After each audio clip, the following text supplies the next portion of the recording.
I'm bored, so let's take this thing on a trip. Yes, we got the fursuits. We are bringing the fursuits. Hello. What are you doing? Are you ready? Yeah, I've been ready. Are you excited? Where are we going? Some lake. Wahomie Lake. Yeah, fun shit. We're just like so bored we have to go do something, you know what I Yeah. mean? I think we'll have fun though. I think we'll make it fun. We will. We got the fursuits, we got Yeah, we do. the camera, saying goodbye to the chickens and the goats and the horses. Hi! I'm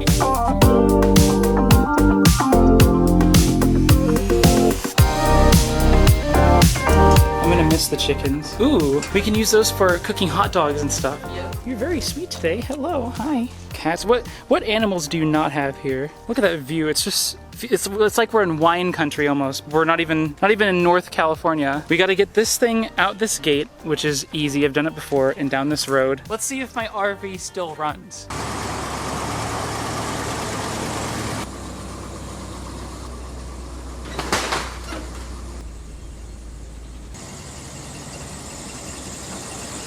I don't know if you guys could see that, but I crunched the gate a little bit on the way out, and now I've got a little bit of damage here. I'm a little bit concerned that if it rains, water might get in there, but other than that, it's fine. There's not much going on there. I'm very sorry for crunching your gate. It's fine. I think the RV is more damaged than the gate is. That is true. So, you're fine. We are driving. We had a little bit of a mishap. I crunched the fence, but it's okay. Minimal damage. At least it didn't hit a person or something. You know, it's growing pains with a vehicle this large. We're on our way to get propane and to do all the chores that have to be done before you can camp overnight. It's gonna be awesome. There's also a really lovely smell in the air that smells like poop and sewage, and I think it's my tank. I hope that it's not, you know, leaking anywhere. I hope that's normal. We're gonna find out. If we go back there and everything is covered in poop, then we know that there was a problem. Should there not be any poop all over everything, then we know that there wasn't a problem most likely. So that's how you can easily tell whether your tank is leaking, is if everything you have is covered in poop,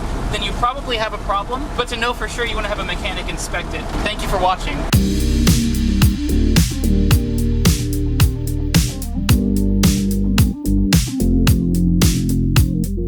First stop of the day is propane, which is always very exciting. We did have a bit of an issue. As I try to do these crazy parking jobs, my engine temperature did go up again, but it doesn't happen as I drive. It's only when I try to do these crazy parking jobs here. Because what I did was really dumb. I went over there and I thought I could maybe go around the building. Couldn't do that, so I had to back up, come around here, and then go all the way around here. And so there wasn't a good of enough angle because my propane tank is on this side, so I had to go over here, then back up again, then come out here, and all that, my engine just heated up. So that's very cool stuff. But hopefully we can remain parked here long enough for it to cool down a little bit and get back on the road, and it should be fine once we start driving. We'll see.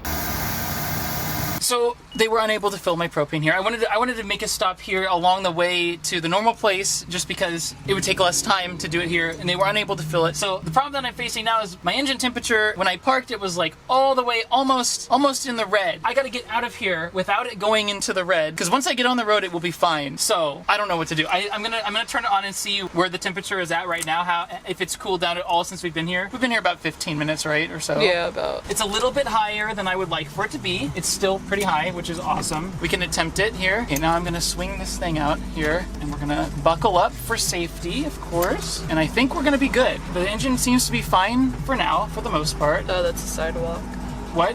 That's a sidewalk. That is a that is a sidewalk. I'm gonna have to go over the curb. I'm gonna have to do it. This is one of the most un-user-friendly sidewalks I've ever, or not sidewalks, but parking lots I've ever had the displeasure of dealing with. And of course, someone just has to walk in front of us. You know, the world would be a lot easier if I was the only person on the road and I was the only person ever to exist, you know what I mean? I think that wasn't too terrible. When you're in an RV, everyone just has to deal with you, you know what I mean? You have to do things that annoy other people, but you know what? Frick them, right? Not really, but if they get mad, then frick them. But most people are understanding. They understand if you're in a large vehicle, you know, you can't, there's not much you can really do. The engine temperature has gone back to normal, which is very good. It's looking like a poggers situation. I'm excited. Are you excited?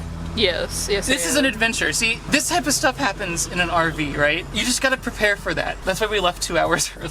We still have to go to the store. We'll do all of it. We'll do it all. We'll accomplish it all. Hell yeah. Hell yeah. This is our second stop for the day. We're gonna dump the tanks. That's more important than propane at this moment because it's starting to smell not so grand. I'm gonna take this, I'm gonna hook it on, like that. We're gonna pull this out for the black water, I believe, and it just goes.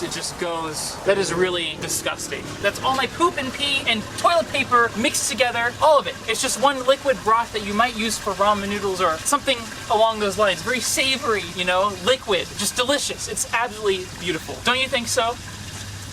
Right. Yeah, well, just the joys of RV life. Just fantastic. While you may have to do this once in a while, it allows you to then live without being connected to a sewer system. You know what I mean?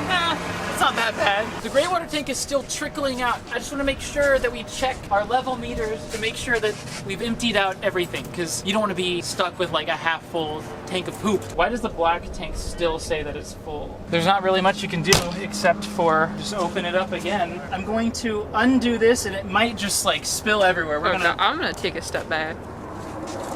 Oh god. Oh fuck, that smells. I really should be using gloves with this, but oh god. yeah. We still got water that we're paying for, might as well use it, right? Necessary to have the water come out like that. Wasn't that just exciting? Do you think that was exciting? Very exciting. We just got propane from U-Haul, so now we're gonna have heat tonight. We can cook food or whatever. We can do whatever. It's been a pain in the ass to get propane today. It is now 3 p.m. and our reservation for the parking spot is at 2 p.m. The whole day is just basically, it's not gone by any means, but you know, daylight is dwindling, so we're on our way to In-N-Out to eat some lovely food because we're both starving. I'm very starving myself. And we're gonna go to Walmart and buy stuff that we need, and then we can finally get to the parking spot and do all that stuff. Hell yeah, what a day. If I told you we're at In-N-Out, would you be surprised? No, you wouldn't, because we go there all the time. Do you like In-N-Out? Yeah. That's very good. I like In-N-Out too. Do you like In-N-Out? We go very often. Let's go to In-N-Out, let's go. Hell yeah. Are you excited? I'm very excited for In-N-Out. Thank you so much. We have In-N-Out. Oh my god. We have In-N-Out. Oh my god. Look, it's the RV. Look at it. It's just right there. My house is right there. That's Why so would crazy. you put a house there? Well, it's right next to In-N-Out. You know, you can't go wrong with that, right? Okay. After you. You made us cookies. Thank you. They're so good. Now we're going to Walmart. We ate In-N-Out. Now we're gonna go to Walmart! I'm so excited to go to Walmart! It's 4 p.m. No, it's like 3:30 right now.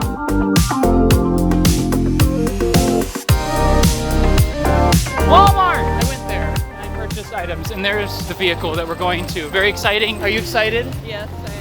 We got RV toilet paper. Now we just gotta go to the campsite. That's the last step. Walmart has given us many great gifts, such as all the items you're seeing here. Plus, I've got my 2 gallons of water and some Gatorade, Sam's Cola, all that stuff. Just gotta pack all this away and then we'll be ready to go.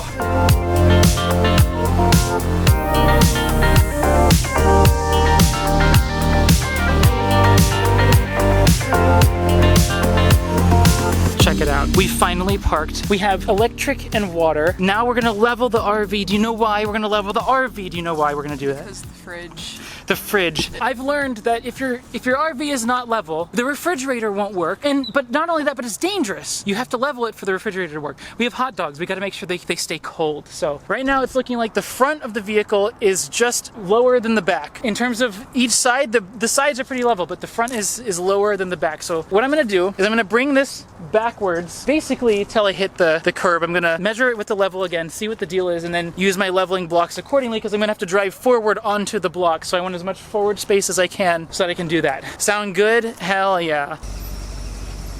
Okay, so now let's measure it. Let's see what the deal is. Maybe it's level. Maybe it's just automatically level. That would be really cool. It's obviously not level going that way. Horizontally though, it's fine. So we will need to go up some leveling blocks facing forward on the forward part. This right here is a surge protector for your entire RV. So you plug this into the power source, then the RV in here. Handy, very important, because campsite electricity is not always 100% reliable. If you do computer work like I do, you don't want to mess around. Ow! This in here, these are leveling blocks. And how they work is you just kind of like drive up onto them. You just want to do one at a time. You know, at first I'm gonna start with one on each front tire, and then we'll see if we need more than that. I'm just gonna put these right under the tire, like so. Like literally just stick it in there, and I'm just gonna drive up. Yeah, you're a little bit more. Little bit more, tiny bit more. That should be good. This is why camping for just one night, it's fine if you don't have to use the refrigerator, but before buying this RV, I did not know that that's how RV refrigerators work, and I'm kind of annoyed by it because I was hoping I could just use it all the time. So we're gonna open up the lovely, of course you need scissors. Why would you not need scissors? You know what I mean? I have an idea. Multi-tool might be able to do something. I don't think there's any scissors built in. However, you can always just kind of like do that. That somewhat works. There we go. Now the breakers in here, they're currently off. Over here, I hope this cable is long enough to reach. It should be. We're gonna unplug from the generator. Oh, I think that'll be plenty long enough. The problem is with this device, if it rains, this is now exposed to water. You think it's gonna rain? No. I'm gonna put this here. Like this.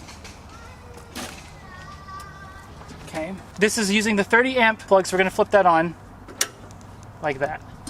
Theoretically, we should now have power. That is lit up. I think we have power. We'll call that good. There's the RV. It looks so crazy on those blocks. It looks so crazy. Like it's just floating, but now it's level. Hopefully the refrigerator's working there. We'll find out when we get back.